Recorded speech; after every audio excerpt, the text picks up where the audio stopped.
Assalamualaikum warahmatullahi wabarakatuh. Kami dari kelompok 5 kelas A1 Farmasi tahun 2022. Kali ini kami akan membahas hasil yang telah kami laksanakan pada praktikum minggu lalu dengan judul penetapan kadar fenol pada sediaan krim. Anggota dari kelompok kami yang pertama adalah saya Edi Saputra, saya Revalia Ramadanti, saya Gesha Aurelia, saya Ayu Aulia Uli Fahmi, saya Vigina Septi Darsi. saya Aulia Tagwa. Selamat menyaksikan video kami. Bye. Halo, saya Revalia Ramadanti. Saya akan menjelaskan latar belakang dari PPT kami. Krim adalah sediaan semi padat yang digunakan untuk mengobati berbagai penyakit kulit. Nah, kali ini kami memakai krim dengan tanaman senggani yang memiliki aktivitas antioksidan senyawa fenolnya. Senyawa polifenol pada tanaman senggani dapat menstabilkan radikal bebas dan mencegah pembentukan radikal bebas baru. Penetapan kadar senyawa fenol pada tanaman senggani dalam sediaan krim menggunakan metode spektrofotometri UV phase. Hal ini perlu dilakukan untuk mengetahui apakah kadar senyawa fenol memenuhi syarat atau tidak. Tujuannya, mahasiswa mampu menetapkan dan menyelesaikan masalah pada penetapan kadar sampel krim. Hai, saya Edi Saputra. Selanjutnya kita akan membahas tentang tinjauan pustaka. Oke, jadi di tinjauan pustaka sendiri itu berupa yang pertama dari pengertian sediaannya sendiri yaitu krim. Krim merupakan sediaan semi padat di mana dia berupa emulsi yang mengandung air tidak kurang dari 60%, di mana penggunaannya itu secara topikal atau dioleskan pada permukaan kulit. Next, kita beralih ke sifat fisika dan kimia dari bahan. Yang pertama itu ada asam galat, di mana asam galat sendiri itu digunakan sebagai larutan bakunya. Oke. Asam galat sendiri itu berupa bubuk kristal, itu tidak berwarna, di mana dia memiliki rasa asam. Dia larut dalam air, alkohol, dan ether. Dia juga memiliki kelarutan tidak mudah larut dalam benzin, kloroform, dan petroleum ether. Di mana sifat fisika dari asam galat sendiri, dia itu memiliki dua gugus utama, yaitu gugus aktif hidroksil dan gugus aktif karboksil. Oke, next kita lari ke fenol. Fenol merupakan kandungan utama dari senyawa aktif melastoma atau senggani, di mana dia memiliki sifat fisik itu berupa senyawa organik aromatik, di mana dia berupa kristal berwarna putih yang mudah menguap. Dia juga memiliki rumus molekul C6H5OH. Selain itu, berdasarkan kelarutannya, dia memiliki kelarutan sedikit larut dengan air. Selain dari sifat fisiknya sendiri, fenol juga memiliki sifat kimianya, yaitu dia sama halnya dengan asam galat. Dia berfokus pada dua gugus, yaitu gugus aktif hidroksil dan gugus tidak aktif berupa karboksilat. Selain itu, dia juga memiliki aktivitas antioksidan, di mana dia bisa menangkap radikal bebas. Dia juga dapat memecah produk oksidasi dan mengkelatkan ion besi. Oke, kita next ke tanamannya, yaitu melastoma atau yang kita panggil dengan senggani atau senduduk. Oke, berdasarkan ciri khasnya, melastoma itu memiliki tinggi yang mencapai 5 meter. Dia kulit batangnya itu berwarna coklat, dia juga berserat, dia juga ditutupi oleh sisik. Melastoma memiliki panjang tangkai daun itu mencapai 2 cm. Pada penggunaan pengobatan, melastoma itu digunakan pada bagian akar, kulit batang, dan juga pada daunnya, di mana inti dari senyawa aktifnya itu berupa fenol, yaitu senyawa fenolik yang memiliki aktivitas antioksidan sendiri. Selain memiliki aktivitas antioksidan, melastoma juga memiliki fungsi lain seperti antipiretik, antiinflamasi, antivirus, anti jamur, dan juga antibakteri. Oke, setelah kita berlanjut pada sifat fisik dan kimia dari bahan, kita lari ke ekstraksi. Nah, ekstraksi ini sendiri itu terdiri dari 3 macam, di mana ada ekstraksi pada cair, cair-cair, dan bertingkat. Namun pada praktikum kali ini kita akan menggunakan ekstraksi cair-cair, di mana prinsip utama dari ekstraksi cair-cair itu memisahkan suatu cairan itu berdasarkan 2 pelarut air yang berbeda, yaitu ada organik dan anorganiknya. Pada praktikum yang kita gunakan yaitu pelarut N-heksan dan juga Aquades. Setelah pada ekstraksi, kita lari ke instrumen, di mana pada praktikum yang kita gunakan itu instrumen spektrofotometri UV phase, di mana prinsip kerja dari spektrofotometri UV phase sendiri itu yaitu ketika suatu cahaya, ketika cahaya monokromatik itu melewati suatu medium, dia akan mengalami 3 proses, yaitu proses pemantulan, penyerapan, dan juga penerusan, di mana cahaya yang diteruskan ini akan dibaca oleh detektor dan dikeluarkan dengan output berupa spektrum. Perkenalkan, saya Akbar. Jadi di sini saya akan menjelaskan tentang metodologi atau cara kerja pada praktikum kali ini.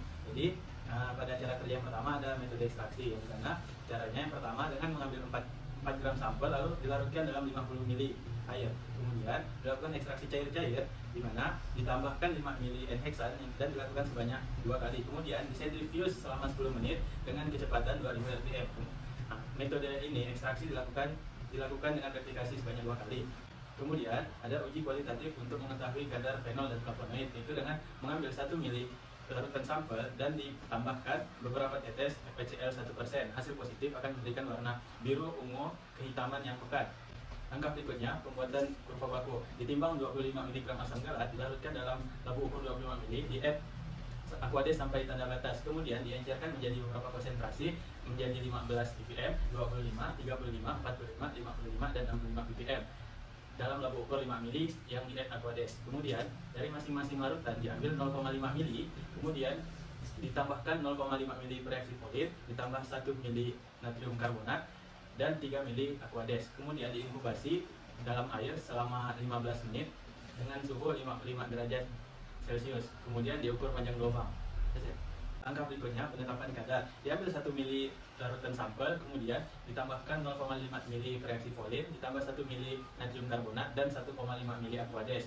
Lalu dipanaskan di atas hot plate hingga terbentuk endapan putih di atasnya. Kemudian diencerkan dengan mengambil 1 ml dan di add Aquades dalam labu ukur 5 ml. Halo, saya Kesha. Kemudian kita akan masuk ke bagian hasil.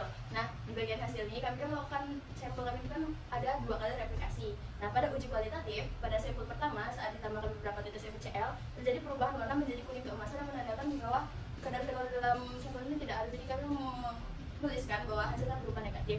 Tapi di pada sampel kedua, di mana saat diberikan beberapa tetes FCL terjadi perubahan warna yang menjadi biru ungu kehitaman yang menandakan bahwa sampel ini positif. Lanjut ke hasil penentuan baku. Saat penentuan baku, saya konsentrasi yang kami buat berupa 15, 25, 35, 45, 55, dan 65 ppm. Kemudian diambil 0,5 ml pada tiap larutan dan ditambahkan reaksi 0,5 fenol KTU, lalu ditambah 1 ml natrium karbonat dan 3,5 Aquades. Dan disini terjadi pengenceran sebanyak 10 kali, di mana jadi konsentrasi yang tadi 15 menjadi 1,5 dari urut 1,5, 2,5, 3,5, 4,5, 5,5, dan 6,5 ppm. Setelah udah dihomogенkan, kemudian tadi setiap seri konsentrasi itu diinkubasi pada suhu 55 derajat selama 15 menit. Nah, setelah itu dilakukan pengukuran menggunakan spektrum fotometri Filis dengan panjang gelombang 748,5 nanometer. Hasil absorbansi dari konsentrasi 1,5 sampai 0,5 dapat dilihat di slide setelah ini. Kemudian untuk nilai R pada replikasi pertama itu berupa 0,8840 dan replikasi kedua mendapatkan nilai R-nya berupa 0,9797, sehingga kami menggunakan replikasi kedua untuk penghitungan kadar. Nah, rumus regresi linear pada replikasi kedua yaitu Y sama dengan 0,0998X ditambah 0,0429. Ini adalah rumus yang kami gunakan untuk menghitung kadar dari krim yang kami lakukan. Dan saat sudah mendapatkan nilai regresi linear ini, kami langsung memasukkan nilai absorbansi sampel. Sampel pertama mendapatkan nilai absorbansi sebesar 0,4046 dan absorbansi sampel kedua itu sebesar 0,295, di mana di sini terjadi pengenceran sebanyak 9 kali. Dihitung kadar sampel pertamanya tadi sebesar 0,4046 dimasukkan di bagian Y berupa absorbansi sama dengan 0,0998X ditambah 0,0429, sehingga X yang dihasilkan itu berupa 3,6242 ppm. Dihitung kadarnya dengan mengalihkan hasil kadar ini dikalikan dengan volume awal berupa 50 ml, dikalikan pengenceran yang telah terjadi tadi sebanyak 9 kali, lalu dibagi dengan berat sampel yang kami timbang yaitu sebesar 4019,5 mg dan dikalikan dengan 1 tub krim yang kami gunakan yaitu 9336,3 mg dan didapat kadar pada sampel pertama itu adalah 8,418 mg.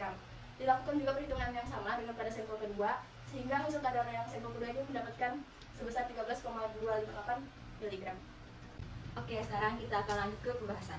Jadi pada praktikum kali ini kita akan menetapkan kadar fenol pada sediaan krim dari tanaman senggani. Kita tahu sendiri tanaman senggani itu merupakan tanaman yang dapat digunakan untuk pembuatan krim kosmetik karena tanaman ini bisa memiliki aktivitas antioksidan. Mengapa bisa mendapatkan aktivitas antioksidan? Karena menghasilkan senyawa polifenol dalam senggani sehingga dapat menstabilkan radikal bebas dan menghambat pembentukan radikal bebas baru tersebut.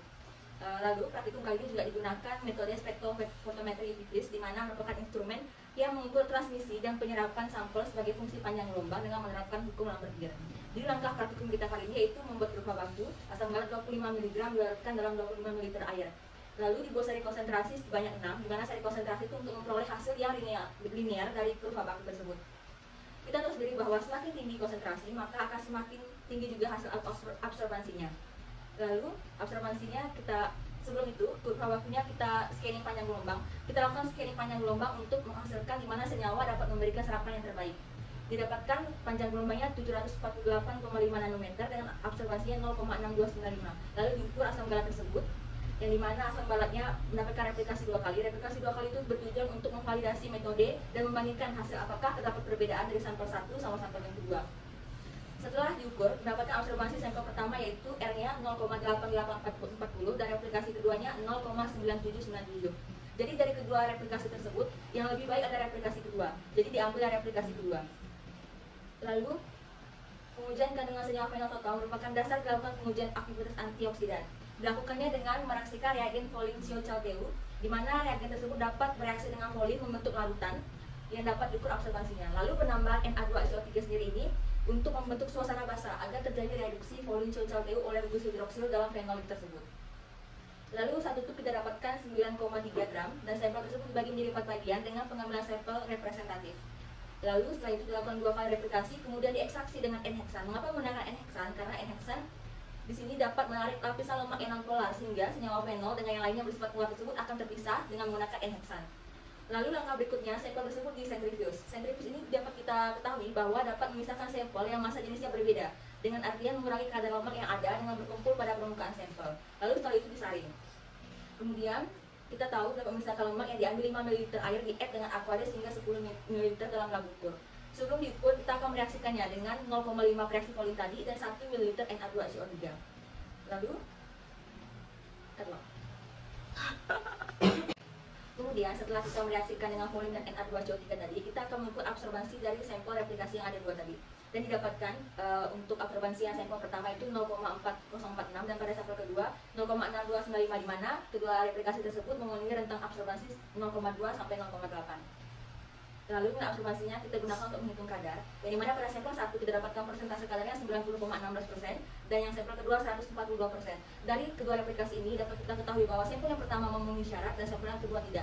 Syarat penentuan kadar yaitu tidak kurang dari 90% dan tidak lebih dari 110% menurut Farmakope Indonesia yang edisi ke-6. Lalu setelah kita melakukan uji kuantitatif, kita juga memerlukan uji kualitatifnya, yang dimana kita dapat mengambil satu sampel dan diteteskan pada FeCl3 untuk menghasilkan hasil positifnya berubah menjadi biru kehijauan. Pada saat dilakukan uji, untuk sampel yang pertama menghasilkan hasil negatif, dan untuk sampel yang kedua menghasilkan hasil positif. Karena dapat terjadi pada saat praktikum yang sudah habis, sehingga penambahan FeCl3 dapat ditambah kurang banyak dan tidak terjadi perubahan warna tersebut. Baik, kita masuk ke tahap yang terakhir, yaitu penarikan kesimpulan dan syarat, yang dimana kesimpulan yang dapat kita ambil dari praktikum yang telah kita laksanakan kemarin adalah mahasiswa dapat menetapkan dan menyelesaikan masalah terkait penetapan kadar pada sampel krim, dan kadar yang diperoleh adalah 8,418 mg dan 13,258 mg. Adapun kadar tersebut tidak memenuhi syarat yang telah ditetapkan. Kemudian saran yang dapat diberikan untuk praktikum selanjutnya adalah praktikan mampu menguasai prosedur kerja dan tahapan atau cara penggunaan dari alat dan penggunaan bahan yang telah digunakan pada praktikum, di mana praktikan mampu untuk memperhatikan titik kritis dari praktikum yang dilaksanakan, mulai dari penipetan, pengenceran, penimbangan, dan penetapan kadar. Baik, dari penjelasan yang telah kami paparkan berdasarkan hasil yang telah kami peroleh di praktikum minggu lalu, sebelum kami tutup, izinkan kami memberikan pantun. Pisau diasah untuk bertani, Bawa ke ladang naik pedati. Selesai sudah presentasi ini, semoga bisa memberi arti. krim Senggani ada fasuminya. Terima kasih banyak.